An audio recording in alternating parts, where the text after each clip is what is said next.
I would like to welcome in now trial attorney and legal analyst Richard Schoenstein. Richard, great to see you again. So Good first, to see you, Nicole. I want to talk about this testimony. So Diddy's former girlfriend, who is going by the alias Jane, she's back on the stand. More graphic testimony about these so-called hotel nights. When she says Combs would arrange for her to have this drug-fueled sex with other men as he watched. So combine the testimony we're hearing from Jane with what we've already heard from his ex-girlfriend, Cassie, who, as we just learned from Laura, Cassie's attorney is in the courtroom today. But how does this testimony all fit into the prosecution's case against Combs? Do you think they are successfully building that case?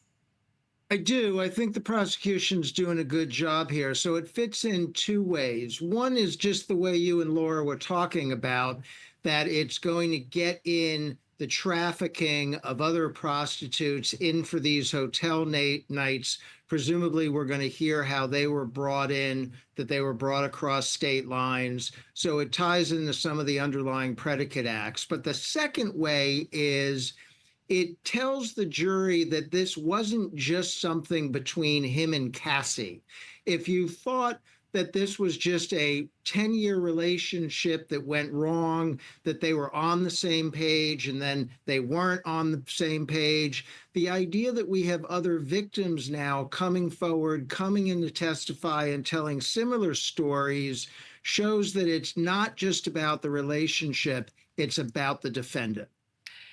All right. So I want to talk more about what the defense, how they are countering. But before that, I want to talk about what Laura just ended with here. You know, the judge potentially threatening to remove Combs because of how he has been interacting with the jury. Apparently, that's at least changed today. We'll see if he, I guess, behaves himself, for lack of a better term. But do you think there's a chance he could be removed, Richard? And what, if so, what would that mean for his trial? There's a chance because the judge intimated that it might happen. Now, that would be the worst thing in the world for Sean Combs, would be to be excluded from the courtroom because the jury would note that. And I want to say this is a difficult thing for a defendant here. It's a long trial. He's in the courtroom every day.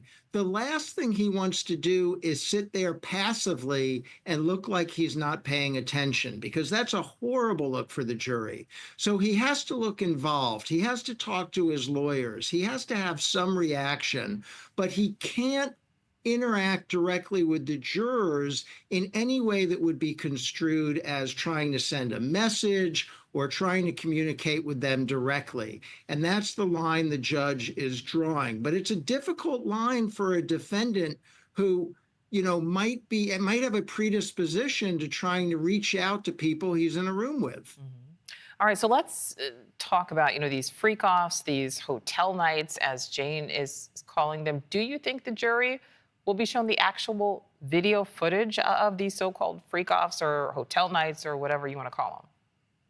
I assume the prosecution wants to show them some of the footage, but you have to be really careful.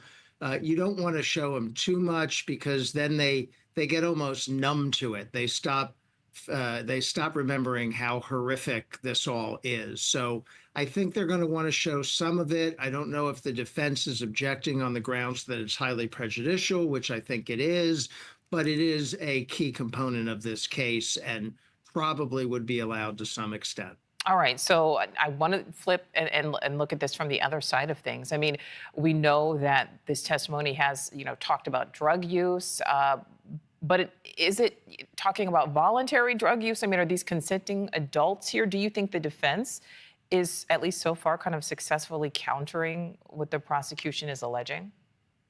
I think the defense is doing a very good job. He has assembled a terrific defense team.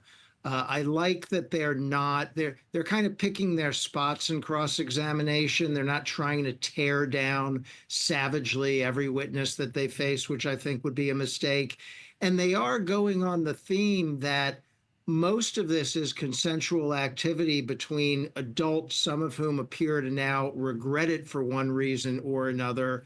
And beyond that, to the extent that any of it is objectionable or a crime, it's not one of the crimes charged in this case.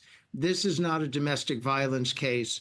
And their whole theme from opening has been, even if you don't like him, even if you think he did something wrong, he didn't commit these crimes. So I think the prosecution is doing a good job, but I think the defense is still in this case. All right, we will see what unfolds going forward. All right, attorney Richard Schoenstein, thank you.